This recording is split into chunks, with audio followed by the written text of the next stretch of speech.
ঢাকার বুকে আওয়ামী লীগের বিশাল সমাবেশ সরকার বুঝতেই পারলো না। বিভিন্ন জায়গায় ওই সমাবেশেরই আওয়ামী লীগের স্লোগান হয়েছে এবং সেখানে 60 থেকে 70% আওয়ামী লীগের লোক ছিল ওই সমাবেশে। আওয়ামী লীগকে কিভাবে ঠেকাবেন? আর কোনো পথ অবশিষ্ট আছে? বিক্ষোভ সমাবেশ ও মিছিল করেছে আওয়ামী লীগ।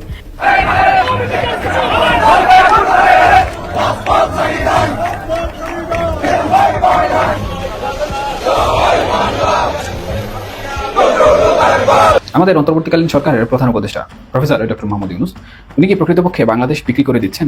যেটি মূলত শেখ হাসিনা বোঝাতে চাচ্ছেন সেটি হচ্ছে মার্কিনীরা বা পশ্চিমারা বিশেষ করে বাংলাদেশে একটি তাদের সামরিক ঘাঁটি করতে যাচ্ছে তাদের আধিপত্য বিস্তার করার জন্য। এ প্রসঙ্গে তিনি বলেন যে আমি দেশ বিক্রি করে বা দেশের কোনো সীমা বিক্রি করে আমি ক্ষমতায় থাকতে চাই না।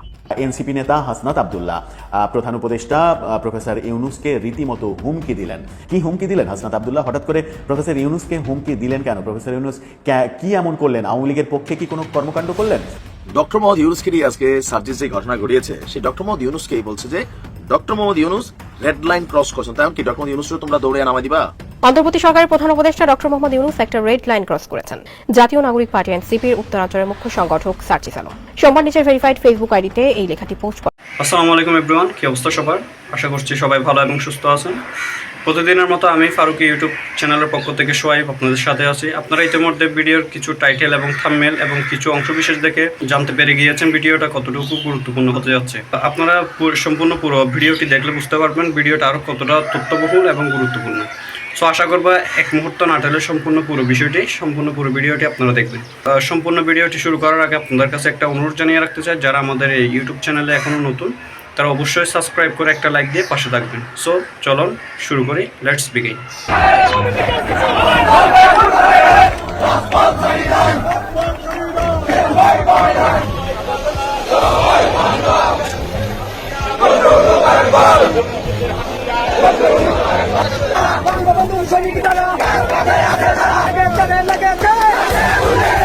এবার ফের ময়মনসিংহে আবারও ইউনূস হটাও দেশ বাঁচাও স্লোগানে লাঠিসোঁটা হাতে স্মরণকালের বিশাল বিক্ষোভ মিছিল করেছে আওয়ামী লীগের নেতাকর্মীরা। আওয়ামী লীগ যেন ফিনিক্স পাখির মতো ধ্বংসস্তূপের ভেতর থেকে আবারও জেগে উঠবে, এত সহজে শেষ হয়ে যাবে না।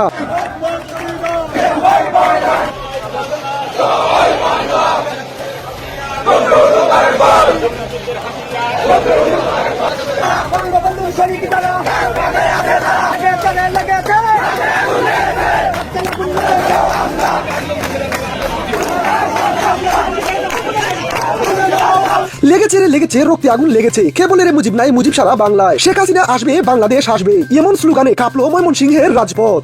পরিবেশ দেখে মনে হচ্ছে সারা দেশের আওয়ামী লীগ যেন ময়মনসিংহের এক জায়গায় এসে জড়ো হয়েছে। সাম্প্রতিক সময়ে ময়মনসিংহে আওয়ামী লীগের নেতা কর্মীদের অস্বাভাবিকভাবে এমন উপস্থিতি বেশ চোখে পড়ার মতো।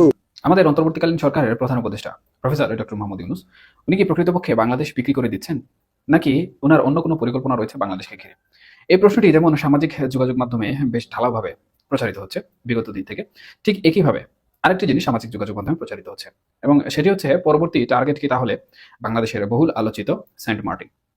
হ্যাঁ, এই বিষয়টি নিয়ে আলোচনা যেহেতু হচ্ছে তার মানে এর পিছনে একটি গুরুত্বপূর্ণ কারণ রয়েছে। যেভাবে মার্কিনীরা বাংলাদেশের এই উপকূলে তাদের যে আধিপত্য রয়েছে সেই আধিপত্য বিস্তার করার জন্য বেশ কয়েক বছর ধরে কিন্তু চেষ্টা চালিয়ে যাচ্ছিল। প্রসঙ্গগত আরেকটি কথা বলে নিচ্ছে, সেটি হচ্ছে এই যে করিডোর, এই করিডোর দেয়াকে কেন্দ্র করে শেখ হাসিনা, যিনি বাংলাদেশের সাবেক প্রধানমন্ত্রী ছিলেন এবং উনি ক্ষমতাচ্যুত হয়েছেন, উনার একটি ভিডিও বার্তা কিন্তু সামাজিক যোগাযোগ মাধ্যমে আবারও পুনঃপ্রচার হওয়া শুরু হয়েছে এবং আওয়ামী লীগের লোকজনেরা কিন্তু এই বিষয়টি খুব সূক্ষ্মভাবে প্রচার করছেন এবং সেখানে শেখ হাসিনার যে বক্তব্যটি গণমাধ্যমকে দেওয়া হয়েছে সেখানে উল্লেখ করেছেন যে পশ্চিমারা বিভিন্নভাবে চেষ্টা করছে বাংলাদেশে তাদের একটি আধিপত্য তৈরি করার জন্য বা বাংলাদেশের বিভিন্ন জায়গা। আমি সম্পূর্ণ বিষয়টি আসলে ব্যাখ্যা এখানে করতে চাচ্ছি না, এই বিষয়টি অনেক লম্বা এবং সময় সাপেক্ষ, তাই আমি সংক্ষেপে সেই বার্তা থেকে কিছু পিক পয়েন্ট তুলে নিচ্ছি। যেটি মূলত শেখ হাসিনা বোঝাতে চাচ্ছেন সেটি হচ্ছে মার্কিনীরা বা পশ্চিমারা বিশেষ করে বাংলাদেশে একটি তাদের সামরিক ঘাঁটি করতে যাচ্ছে তাদের আধিপত্য বিস্তার করার জন্য এবং এর জন্য বাংলাদেশের উপকূলের বেশ কিছু বিষয় তারা চায়। এর মধ্যে সেন্ট মার্টিন যে দ্বীপ রয়েছে উনি সেই দ্বীপটি নিয়ে কিন্তু স্পষ্টভাবে কথা বলেছেন, অর্থাৎ মার্কিনীরা সেন্ট মার্টিন চাচ্ছে, তবে উনি ক্ষমতায় টিকে থাকার জন্য সেটি কোনোভাবেই করবেন না। এক প্রসঙ্গে তিনি বলেন যে আমি দেশ বিক্রি করে বা দেশের কোনো সীমা বিক্রি করে আমি ক্ষমতায় থাকতে চাই না। এই বিষয়টির সাথে বর্তমানে অন্তর্বর্তীকালীন সরকারের যে কর্মকাণ্ড সেই কর্মকাণ্ড ঘিরেই কিন্তু এই প্রশ্নটি তৈরি হয়েছে। শেখ হাসিনা এখানে কিন্তু দেশ বিক্রি করবো না বিষয়টি উল্লেখ করেছেন এবং এর পরবর্তীতে আমরা কি দেখলাম? এর পরবর্তীতে দেখলাম যে শেখ হাসিনার কিন্তু পতন হয়ে যায় এবং বিগত 8 মাস উপরে অন্তর্বর্তীকালীন সরকার বা মোহাম্মদ ইউনূস দেশ পরিচালনা করছে। এখন এখানে প্রকৃতপক্ষে আসলে কি বিশ্লেষণ দাঁড়ায় বা কি সারসংক্ষেপ দাঁড়ায়? আমি মনে করি যে অন্তর্বর্তীকালীন সরকার প্রকৃতপক্ষে এমন একটি দুটানার মধ্যে পড়ে আছে, যে দুটানার কারণে অন্তর্বর্তীকালীন সরকারকে অনিচ্ছাকৃত কিন্তু অনেক কিছু করতে হচ্ছে। এই যে ধরুন একটি করিডোর দেওয়া হলো, এখন বাংলাদেশের অভ্যন্তরীণ যে বিষয়টি রয়েছে, সেই অভ্যন্তরীণ বিষয়ের যে একটি নিরাপত্তা, সেই নিরাপত্তা কিন্তু এখন আর অনেকটাই থাকছে না।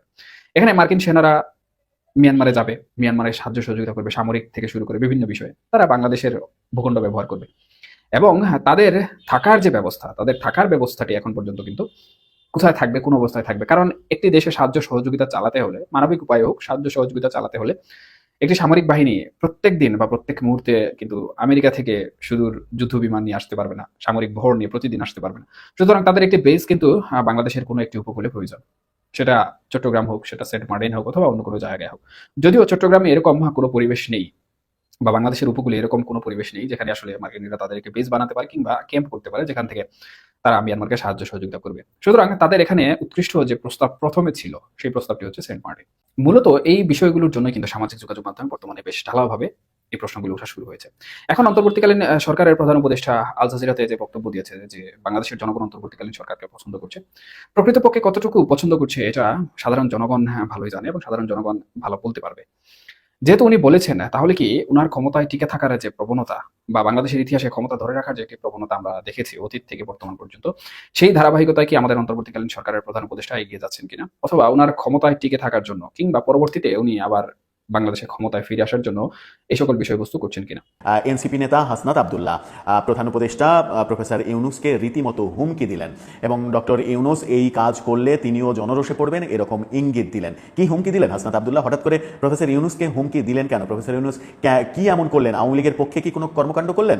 আওয়ামী লীগ নির্বাচনে অংশ নেবে কিনা তাদেরকেই নির্ধারণ করতে হবে। আল জাজিরার সঙ্গে সাক্ষাৎকারে প্রফেসর ইউনুস আওয়ামী লীগের নির্বাচনে অংশগ্রহণ করা সম্পর্কে এই কথাই বলেছিলেন, আওয়ামী লীগের উপরে ছেড়ে দিয়েছিলেন। যদিও আরও দুটো কথা বলেছিলেন, 3 ধরনের উত্তর দিয়েছিলেন তিনি, কিন্তু এই প্রসঙ্গটা নিয়ে, ফটোকার্ডটা নিয়ে সাদিকুর রহমান খানের একটা পোস্ট সামাজিক যোগাযোগ মাধ্যমে তার ভেরিফাইড ফেসবুক পেজে পোস্ট করে রীতিমতো প্রধান উপদেষ্টাকে হুমকি দিলেন হাসনাত আব্দুল্লাহ। সেই পোস্টে যেটা লেখা হয়েছে সেটা হলো, ডক্টর ইউনুস গতকাল একটা রেড লাইন ক্রস করেছেন। উনি বলেছেন, অর্থাৎ একটা লাল লাইন পার করেছেন, অর্থাৎ সীমার অতিরিক্ত কাজ করেছেন, সীমা লঙ্ঘন করেছেন, এমনটা বলার চেষ্টা করেছেন। উনি বলেছেন আওয়ামী লীগ ইলেকশনে আসবে কিনা এটা তারা ডিসিশন নেবে, এই কথা বলার কোনো অধিকার ডক্টর ইউনুসের নাই, কারণ আওয়ামী লীগ নির্বাচনে অংশগ্রহণ করবে কিনা সেই ডিসিশন এদেশের মানুষ নেবে। 5 আগস্ট মানুষ আওয়ামী লীগের ব্যাপারে তাদের ডিসিশন জানাইয়া দিছে।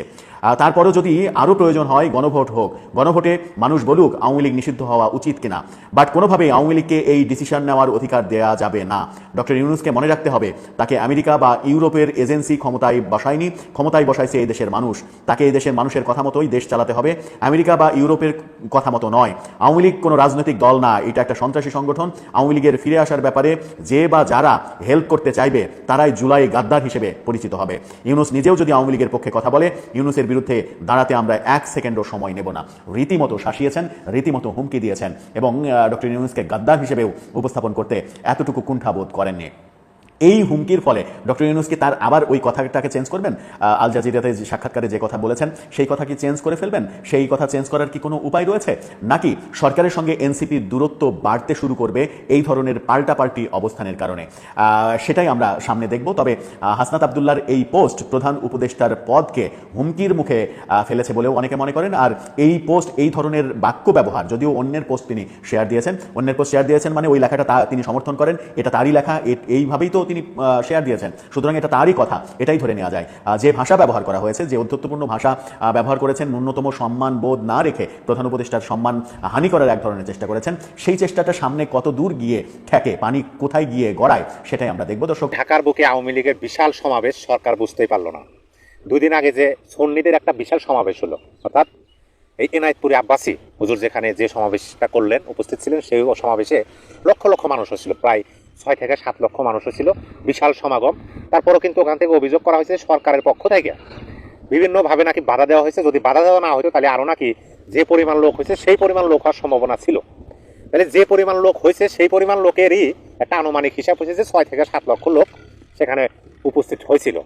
এখন ওই সমাবেশটা হওয়ার পরে বা শেষের দিকে আওয়ামী লীগের স্লোগান নাকি বিশাল, মানে অনেক লোক, তো 6 থেকে 7 লক্ষ লোক, তার মধ্যে বিভিন্ন জায়গায় ওই সমাবেশেরই আওয়ামী লীগের স্লোগান হয়েছে, এবং বলার চেষ্টা করতেছে অনেকেই যে সেখানে 60 থেকে 70% আওয়ামী লীগের লোক ছিল ওই সমাবেশে। তাহলে আপনি ভাবেন যে যদি 7 লক্ষ লোক হয়, তাহলে 7 লক্ষ লোকের মধ্যে 70% যদি ধরেন, তাহলে প্রায় আপনার 5 লক্ষ লোকের মতো কিন্তু ওখানে আওয়ামী লীগের লোক ছিল।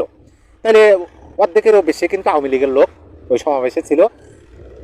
বোঝা যায় তাহলে ওখানে আওয়ামী লীগেরই সমাবেশ। সেই জন্য আমি বললাম যে ঢাকায় আওয়ামী লীগ সমাবেশগুলো সরকার বুঝতেও পারলো না, আর বুঝতেও পারবে না। আমি একটা ভিডিও দিচ্ছি এই বিষয়ে যে আওয়ামী লীগকে কীভাবে ঠেকাবেন, আর কোনো পথ অবশিষ্ট আছে? দেখেন, আওয়ামী লীগকে আর ঠেকানো সম্ভব না। এই জন্য সম্ভব না, যদি কেউ আন্ডারগ্রাউন্ডভাবে কাজ করা শুরু করে, তাহলে আপনি তাকে কিভাবে ধরবেন?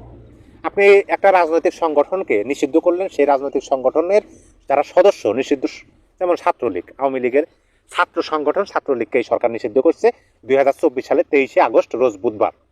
এই নিষিদ্ধের পরিপ্রেক্ষিতে কি হয়েছে? ছাত্রলীগ প্রকাশ্যে আর বের হইতেছে না, প্রকাশ্যে কর্মকাণ্ড করতেছে না, কিন্তু ছাত্রলীগ কিন্তু বসা নাই, ছাত্রলীগ করতেছে। হয়তো বাংলাদেশের বিভিন্ন জায়গায় তারা নিজেরা হালকা ঝটিকা মিছিল করতেছে, তারা তো দেশ থেকে উদয় হয়ে যায় না। আর সরকার তো ছাত্রলীগের প্রত্যেকটা সদস্যকে, ছাত্রলীগের যে সাংগঠনিকভাবে আপনার কমিটির যে সদস্য আছে বাংলাদেশের, সেই আপনার জেলা ভিত্তিক, উপজেলা ভিত্তিক, আপনার ইউনিয়ন ভিত্তিক এবং ওয়ার্ড ভিত্তিক প্রত্যেকটা সদস্যকে তো আর অ্যারেস্ট করতে করে নাই। তাইলে তারা দেশের মধ্যেই আছে এবং তারা তাদের উপর যে স্ট্রিম রোলারটা চালানো হইতেছে বা হয়েছে, আপনি একটু ভাবেন তো যে একজন স্টুডেন্ট লেখাপড়া করে, যেভাবেই হোক একটা ছাত্র সংগঠনের সাথে সে জড়ে গেছে, ছাত্রলীগের সাথে, তিনি হয়তো বা কোনো পদে আছেন, অথবা তিনি ওই ছাত্রলীগের সাথে মিছিলে কোনো এক সময় থাকছেন, অথবা স্লোগান দিচ্ছেন, তিনি পদে নাই। মানে যেভাবেই হোক ছাত্রলীগের সাথে, ওই ছাত্রলীগের সংগঠনের বা কমিটির লোকদের সাথে। দেখেন, একটা কলেজের যে স্টুডেন্ট শিক্ষার্থী, তাদের কিন্তু একে অপরের সাথে বন্ধুত্ব হয়, পরিচয় না থাকলেও তাদের ক্লাস বা কলেজে যাতায়াতের মাধ্যমে কিন্তু বন্ধুত্ব স্থাপন হয়। সেখান থেকে একজন বন্ধু ধরেন ছাত্রলীগের একজন কর্মী বা একজন সদস্য, পদধারী একজন কর্মী, তার সাথে আর একটা নিরপেক্ষ ছাত্রর